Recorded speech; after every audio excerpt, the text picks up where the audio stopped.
Hi, this is Tim of the 1916 Company. Welcome and thanks for logging on. It's weekday watches. We're doing an inventory show during the work week. Hope I'm brightening your morning. Before you head off to the office, reach out to Team Mosso at the1916company.com for purchase, pricing, and availability questions concerning any of these watches because they're all in stock and for sale. We're starting with the most talked about watch of the last year. Launched in the fall of 2024, this is the Patek Philippe Cubitus. Not just a new model, but a new collection. And as you can see, it's somewhere between a square integrated bracelet watch and a traditional Nautilus. So this really picks up where the 5711 in steel left off. And I'm going to just say right out of the gate, it's nowhere near as big as you think it is. 45 millimeters, technically, if you measure it diagonally. But if you measure it side to side, it's 43.7. They claim 8.3 millimeters thick. I measure 8.6. And from end link to end link, the total rigid distance across the wrist is going to be 53.3. So I'm going to put it on my wrist, which is 16 centimeters in circumference. Get a good look at this because this does not wear like a 45. I cannot wear a 45. I can easily wear this. And you can see down the barrel, the lugs are nowhere near the edge of my wrist. So 15 centimeters circumference wrists and up. Game on. Taking a quick look, low, flat, sloped, it'll easily slide under a cuff. Let's compare it to watches that you know well if you've been following me for a while. My Sartori Biard SB04 Team Mosso edition. Yes, I designed it. But what's important is that this is a 40 millimeter round watch right here. This is 45. Do you believe, side by side, that this watch is supposed to be 5 millimeters larger in diameter? Neither can I. Now let's take a look at my Garrick S6, which is a 41 millimeter round watch. Now I'm starting to feel like the round watch is actually bigger. And finally, I'm going to take a look at my Dan Reuter DR02 Chronograph, which is the largest of all my watches at 42 millimeters. Now I'm starting to feel like the Dan is actually a bigger watch. So this has an unusual quality among integrated bracelet sports watches in that it wears smaller than its rated size, not bigger. It's almost always the inverse. Screw down crown, 30-meter water resistant, as Patek tells the tale. But remember, this is built like the old 5711, and that was 120 meters. This is absolutely a swimmable watch. Taking a look, bigger targets. So the indices, the hands, they're larger than a Nautilus, so it's easier to read in the dark. The movement's the 26330 that's been part of the Nautilus collection since 2019. The big difference between this and the prior 324 is that this has hacking seconds, and Patek now rates it for no worse than -1 + 2 seconds per 24 hours. Deeply impressive, free sprung, 6-position adjustment, anti-magnetic silicone hairspring. The Cubitus specific element is this unique striated and snailed rose gold rotor. So that is the element that's unique to the 26330 SC as it appears in the Cubitus. So a very cool watch, and one I think has been a bit maligned. It's better than you think it is, unless you think it's really good, in which point you've probably got the right assessment and your guess is right on par. This is an excellent timepiece. Love it or hate it based on the style, but not the quality. Okay. So let's jump to two watches in stainless steel, but from very different sides of the tracks. So this is the Legacy machine from MB&F with Moser DNA. So MB&F and H. Moser & C Legacy machine in the LM101 40 millimeter case in steel. You can see that this cosmic green dial is part of a limited series. They only made a handful of these as a collaboration. And this is number 2 of 15. On the back, we have this lovely nickel anthracite on a movement whose architecture and decoration was guided by the master's eye, Kari Voutilainen. He had specific thoughts about how to make this movement more like a graceful pocket watch caliber than a compact wristwatch caliber. 45-hour power reserve, manually wound, mirror bevels a mile wide, as deep as the Grand Canyon, with a few well-chosen interior angles, solarization on crown wheel and ratchet wheel, engine turning on the base plate, stripes across the bridges, a traditional center wheel architecture with golden chaton cups holding the pivot jewels. Turn it to the dial side. You can see that it has a slow beat, 18,000 vibrations per hour, but it has a huge 14.2 millimeter free sprung balance wheel, not an overcoil hairspring as you'll find on a standard legacy machine. Here we have two hairsprings, identical, flat, 180 degrees apart, the idea being equal and opposite, so when one is caused by gravity to run fast, the other, by an equal and opposite margin, will run slow, instantaneously canceling out the effect of gravity. We have a couple things going on in this dial. Aside from the escapement with the lever, the wheel, and its own separate bridge, we have this large polished steel bridge for the balance, the free-sprung architecture, the variable inertia balance itself, the two hairsprings, and then we have the minutes and the hours up in the corner with a power reserve indicator at the back. You can see right here, right along the back side. Taking a look, you can see how long that balance staff is, and it is enormous. Everything is finished to the highest standard, and all the action's on the dial side, so you don't need to flip it over to enjoy. Easy to wear, and not every legacy machine is. You can see this one features a fume or smoked fade cosmic green dial, which is very, very Moser, and then an enormous vaulted sapphire.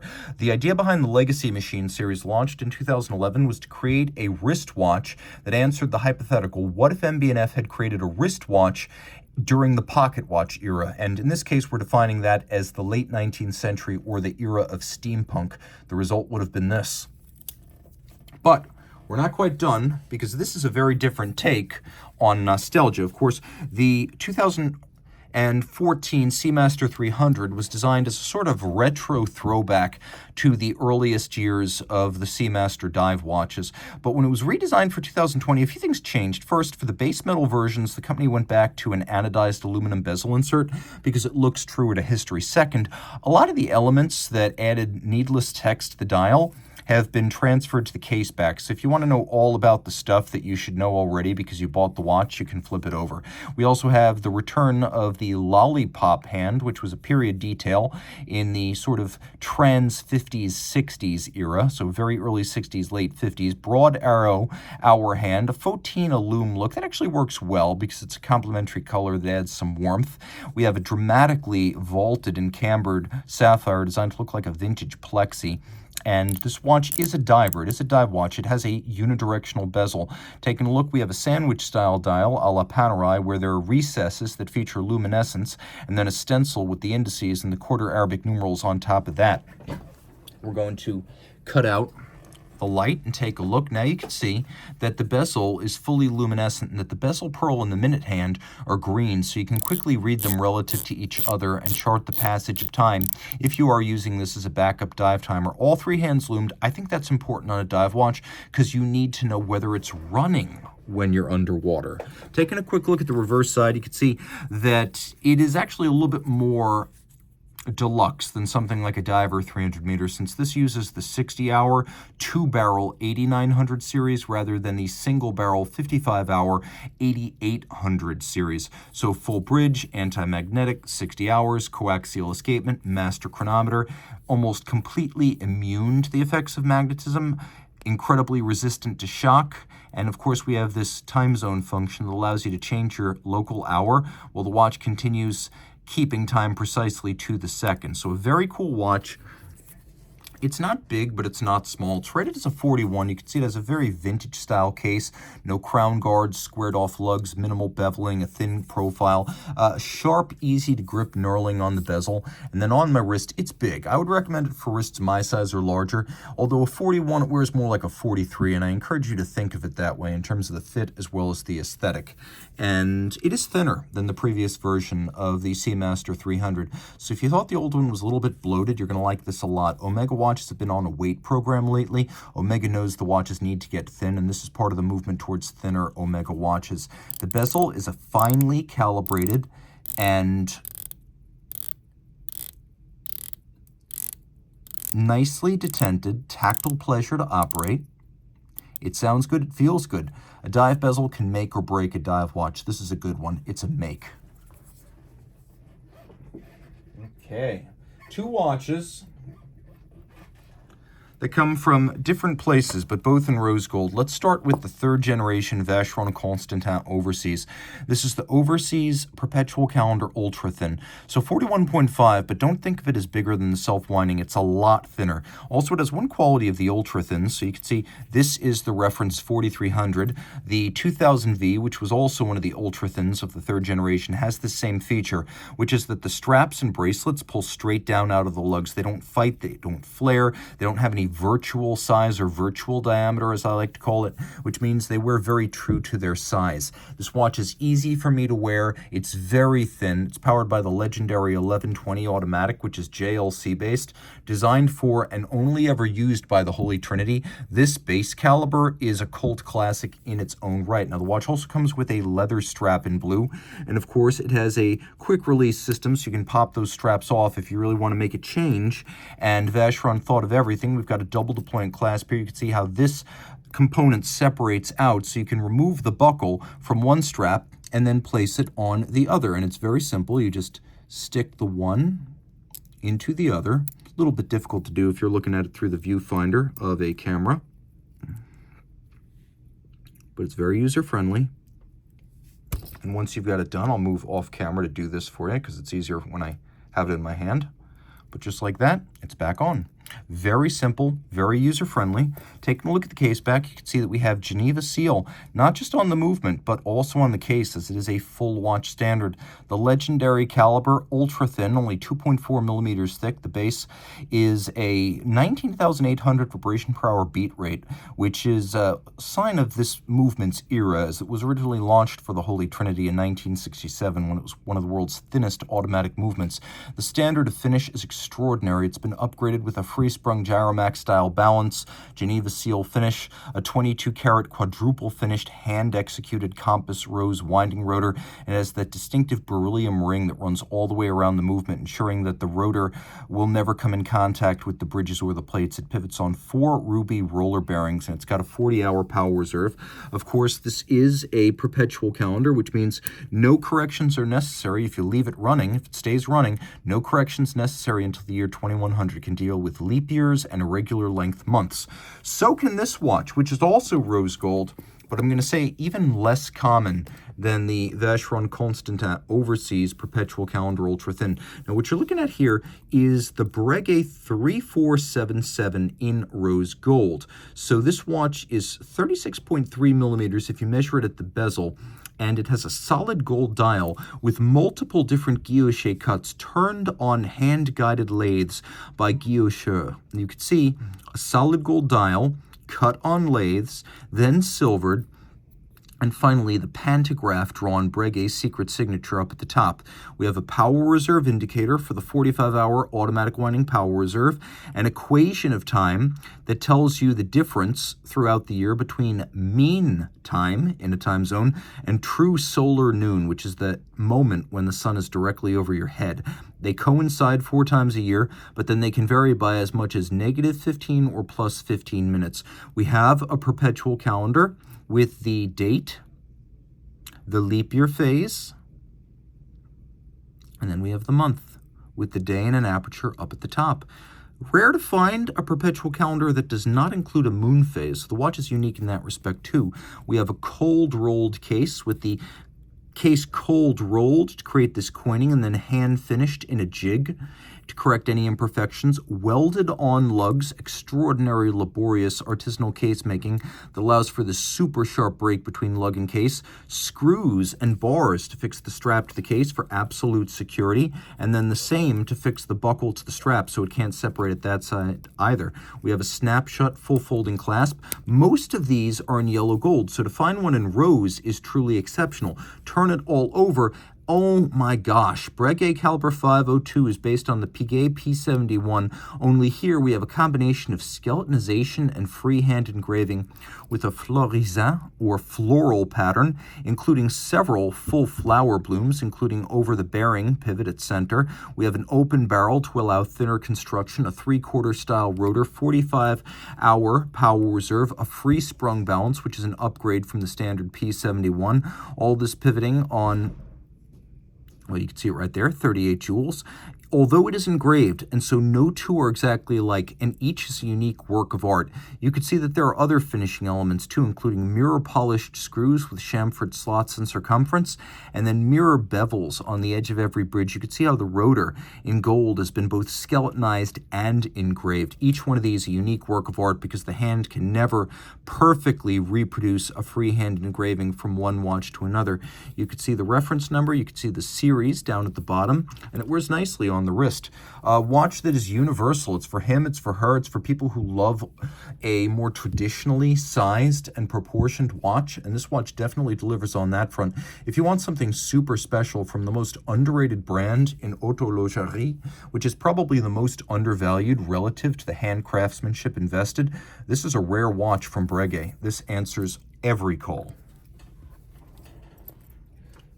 We have two very special watches bringing up the rear here, and I'm actually going to show you two things. First, I'm going to show you the C147 chronograph. This is originally launched back in 1990 by Breguet, or excuse me, by Daniel Roth after he left Breguet. So he worked at Breguet from the 1970s, about 1976, I want to say, till 1987 for the Chaumet brothers, who moved Breguet from Paris to Le Sentier, and Daniel Roth was the chief watchmaker and creative engine for the company during that period. And what he did for Breguet was he established a lot of the modern Breguet design codes, like the watch you just saw. Then he left, and in 1988, until the buyout by Hourglass in 1994, Daniel Roth ran his own brand with this distinctive Ellipso-Curvex case. The watch here is the C147, which uses a Lemania 2320 manual wind. Pardon me, I'm all over the place today. This is what happens when I do an inventory show on a weekday. And not all these have a display case back. So you can see I've got number 30 here, but then here I have number 77. And they're a little bit distinct. So this one features a single piece, or I should say single color dial in two different planes.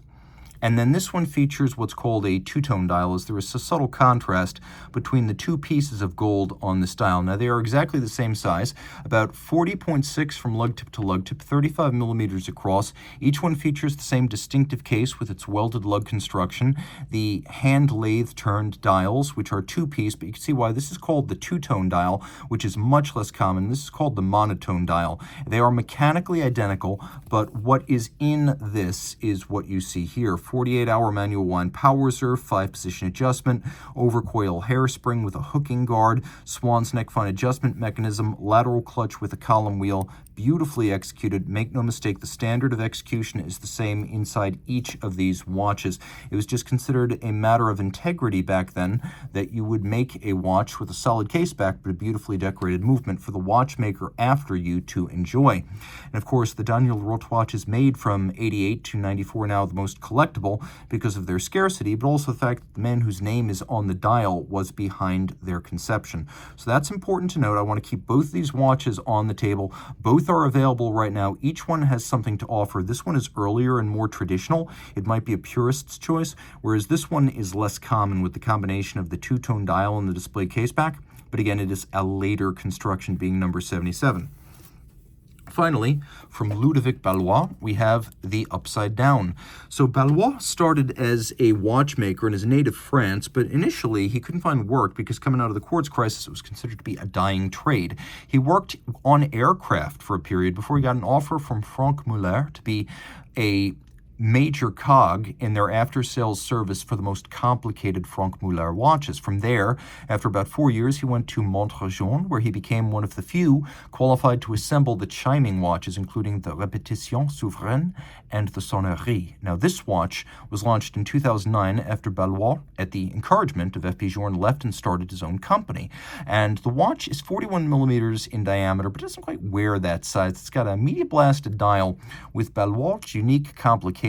So his rationale is that only the current hour matters. So the current hour, in this case 12, now you're looking at 12:30, current hour is the only one that is right side up. All the others are upside down. And he takes it to the extreme as both sides of the case are concave. So when you look at yourself in this case flank, you see yourself upside down. You can see that concave mirror profile.